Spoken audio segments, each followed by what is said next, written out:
Hey everybody, so I was hoping to have a good adventure here. I can only walk so much, so I've done quite a bit of this cemetery, but I'm looking for my grandpa, Elmer G. Walborn, and my grandmother, Helen Copenhaver Walborn. Unfortunately, I was given information that it's Section A, Lot 170. There's no rhyme or reason to the section. You know, it's like it basically goes by, like for instance, you have grub there, and if there's enough of them in the area, that's Section B or Section G, but you'll have Section H's all over the place, and I've yet to find a Section A. And even looking for an A beginning last name of some kind of prominence in here, and I haven't found anything yet. And even like those letters are just sort of randomly put out there. A little disappointed by this. I was hoping I could find this, so I'm going to see if I can contact the cemetery commission and then find out. Maybe they can let me know, okay, this is where it is, because I can't find any maps or anything. Because sometimes certain cemeteries will have the maps. They'll say this is lot 170 over here on the east side of the cemetery, and then you can narrow it down and then find them. But found a lot of Walborns, just none of them being the ones that I wanted to find. But anywho, so I'm gonna flip this around, take you around the cemetery so you can guys check this out. This is Oak Hill Cemetery in Millersburg, Pennsylvania, which is where my mom's side of the family is from. Alright, so here we are. Really, once again, is one of these really pretty, serene cemeteries. It's quite large, over 5,000 burials here. They are not listed on Find a Grave, which I find a little disconcerting, because usually Find a Grave has, especially in like a big cemetery like this where you'd have records, normally they're right on, and I can't find them. I've been looking around other areas, and my cousin Doug said, yeah, they are buried at Oak Hill Cemetery. It's just a matter of where. So, and it's, I don't know, it's so hard to find that, because I never, other than probably when my grandpa was buried, I was probably I just don't remember it, because I would have only been 5 years old. I really don't remember a ton about my grandpa other than stories, and just remember him being there at our home for the last 6 months of his life. He, I think he got cancer of some sort, and, you know, he, just like I did an earlier video on my Uncle Art, you know, he was the milkman for Miller Dairy here in Millersburg, and he was just known as a good and honest man, and I'd really like to be able to stop by the grave and you know, especially like I never got to meet either of my grandmothers.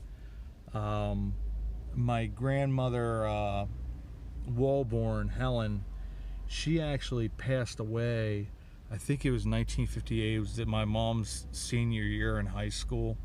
She had leukemia, and it was really, really bad. And she just slowly lost the strength, like what it does to you, and that was it. I have a feeling, because I've gone in a bunch of these other areas, I have a feeling they're in this area, but I've just run out of strength. I just can't walk that much, and I just lose the ability to do it, and then I back starts to go out, that type of stuff. But she was just an extraordinary woman, really was. I have pictures of her and stuff like that, but no memories of her, because she passed away when my mom was just a senior in high school. Now my grandmother Miller, Eva Brown Miller, she passed away I think right before Debbie was born, my older sister. Because she had a brain tumor and she basically went comatose. So they were talking to her, and I don't know necessarily comatose, but just non-verbal. And my mom and dad went in to let her know when they found out that they were pregnant with Debbie. They went in and they told her, and they said, hey, you're gonna have a granddaughter. And she came out of it for a second and said, congratulations. But she apparently was just the perfect grandma. she was so good to my foster sisters, Sandra and Donna. And, you know, she was a really, really phenomenal lady, and I never got to meet her either, because she passed away before even my sister was born. I have a World War II monument there. He's listed in registers for World War I vets, because he was actually on the way over to France at the time when the armistice happened, and I guess somehow on the way back he contracted the Spanish flu, and they didn't think he was gonna live, and he was in a Philadelphia hospital for a good 6 to 8 months, and yeah, but it was he was a bit older when he married my grandma, and they said she was just an absolutely beautiful woman and just a phenomenal human being. And like I said, I'm a little disappointed because, you know, I wanted to come here and be able to find that finally, and I'll have to do a little bit more research and try to ask some questions to see if I can get a hold of somebody, because I sort of, part of me wonders, like, is there something wrong? Is it another cemetery? I just don't know. But we'll find out, and we'll make a trip back. I just wanted to do this before I'm in the cast, but it is what it is. But still disappointing. My mom thought that they were buried down in this section here, but I walked through a lot of this. I could have easily missed something, but I just didn't see anything. So I'll go around this on the opposite way, because I went around this way. I can see things a little closer, and maybe I'll see a stone that says section A. I didn't see anything like that, but you never know. I don't know, it's just sort of, I wish sometimes if you have sections, just like this is section A, and then the next section is section B, and it's easy to find somebody then, you know, if you're looking for them, and it's not so difficult. And this one's just sort of very random. Beautiful cemetery, but the way things are laid out doesn't make a whole lot of sense. It is what it is. But I was really hoping to find their grave, but like I said, it's just, you know, normally find a grave's pretty good, especially with large cemeteries like this. They're usually very well ordered, and the records are really good. So if they're not on the record, it makes me think, you know, maybe they aren't here. Maybe there's just misunderstanding and they're somewhere else.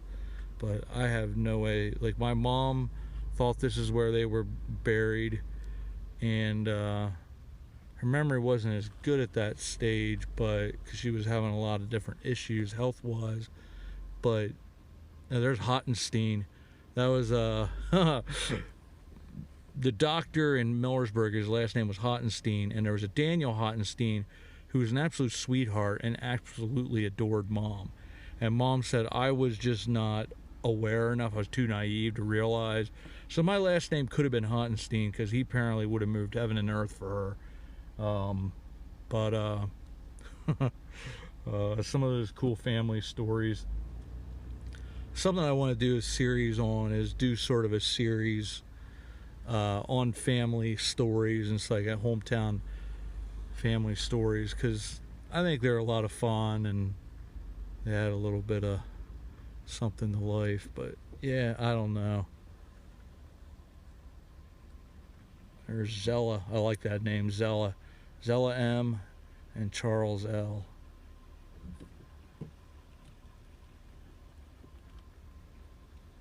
That, I have a family Bible I need to look through, and maybe I can find a little more information out. But like, for instance, the one thing I found sort of disarming as well, my grandmother Helen Kuppenhaver, they had listed her sisters. The ones that my mom was close to was Anna and Mary, and they're both listed, but in the family, and they even have like their parents listed, Helen isn't listed. So it just sort of something got lost in translation in the records or whatever happened. I mean, she died much earlier than her siblings, but it was still because they had her brother Moses, he had a store, and apparently, I guess my mom said when he became a Christian, he stopped selling cigarettes, which was a big thing back then because that was a lot of money, and he just felt like cigarettes were not the way to go. But yeah, I don't know. Like, I'm trying to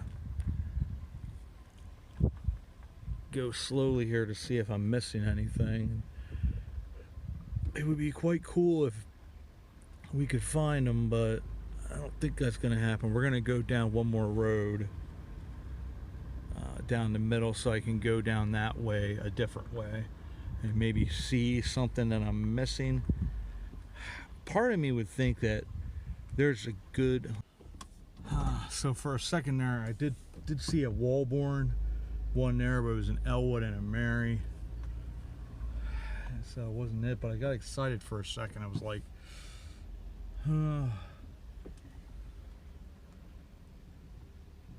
that's not Walborn. Oh well.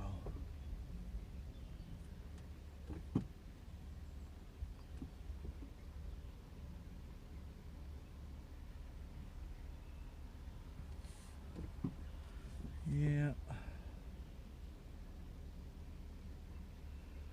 Well, I will, we're gonna go to this last section here, and then I will see if I can find a way to communicate with them and see if I can get some kind of information. I would say, okay, here's where area 170 is, or that lot. But certainly tried, just did not find what I was looking for.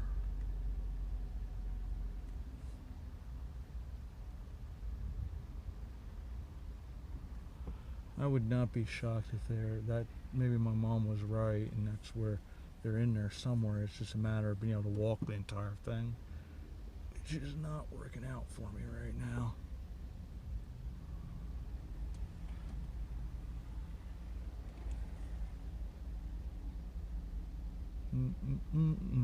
But anyway, so yeah, so I could have been a Hottenstein, but I'm not.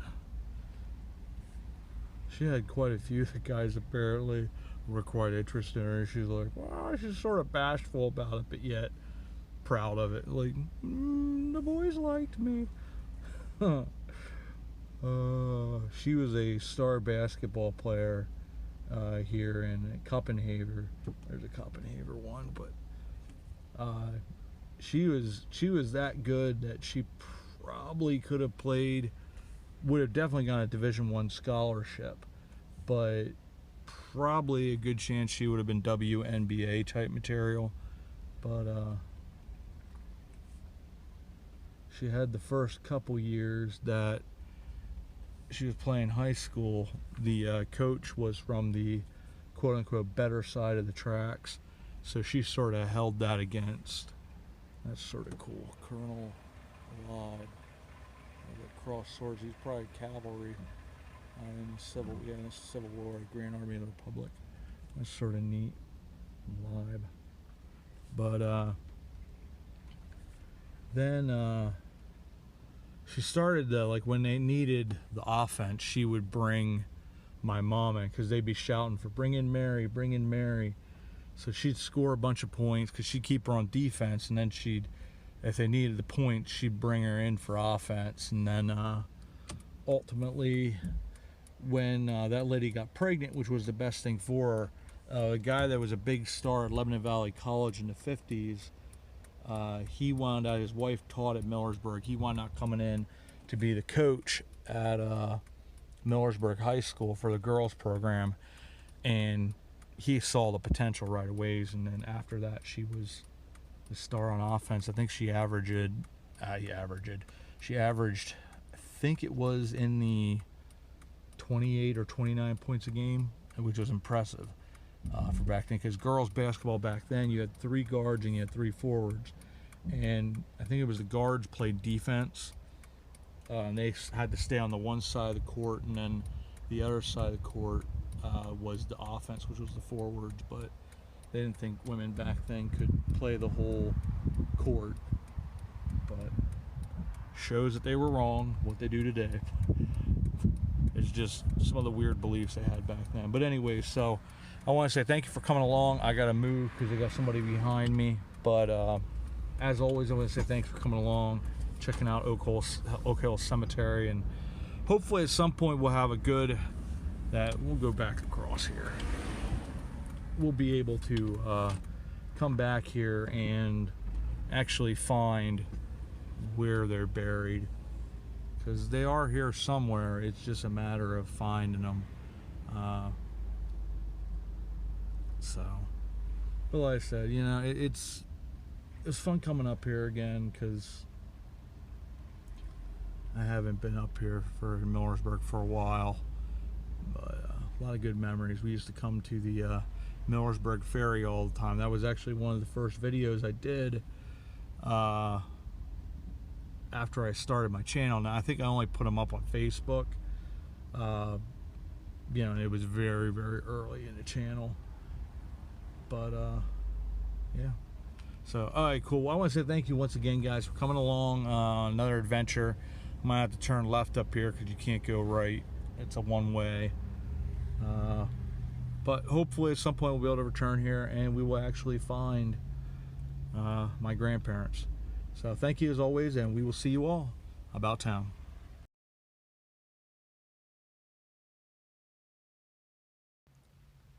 Hey, I just want to say thank you for watching the video. If you could please like and subscribe if you haven't already done so, that would be great.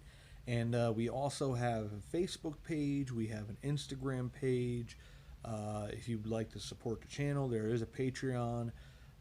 There are ways of contacting us at thehometownhistorian@gmail.com, and also via mail at P.O. Box 143, Annville, Pennsylvania 17003. All that information is on the descriptions of each video and also in the about for the channel. So thank you once again, and we'll see you all about town.